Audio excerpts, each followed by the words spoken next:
નમસ્કાર મિત્રો, ગુજરાતી ન્યૂઝમાં તમારું સ્વાગત છે। અમદાવાદના શેલા વિસ્તારમાં સ્કૂલમાં વાલીઓએ હોબાળો, માસૂમ જીવોને જોખમમાં મૂક્યા હોવાનો આરોપ।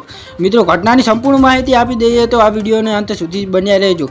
અમદાવાદમાં શેલા વિસ્તારમાં આવેલી શાંતિ એશિયન સ્કૂલમાં આજે સવારે હોબાળો કર્યો હતો, જેને લીધે ચર્ચાનો વિષય બન્યો છે। વાલીઓએ શાળા સામે આક્ષેપ કર્યો છે કે ગઈકાલે શાળાના એક ક્લાસમાં એસીના બ્લાસ્ટ થવાથી ઘટનાને બની હતી, જેને લઈ આજે વાલીઓએ સ્કૂલની બહાર એકઠા થઈ સંચાલન સામે જોરદાર હોબાળો કર્યો હતો।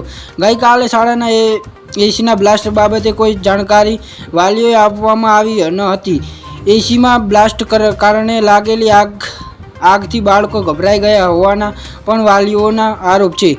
વાલીઓ જણાવવામાં આવે અનુસાર ઘટનાને દબાવવાનો પ્રયાસ કરે છે। અમારા સામે મેનેજમેન્ટ ખોટું બોલી રહ્યું છે। જો તમે મિત્રો અમારી ચેનલ પર નવા હોય તો ચેનલને સબસ્ક્રાઈબ કરી દેજો। ધન્યવાદ।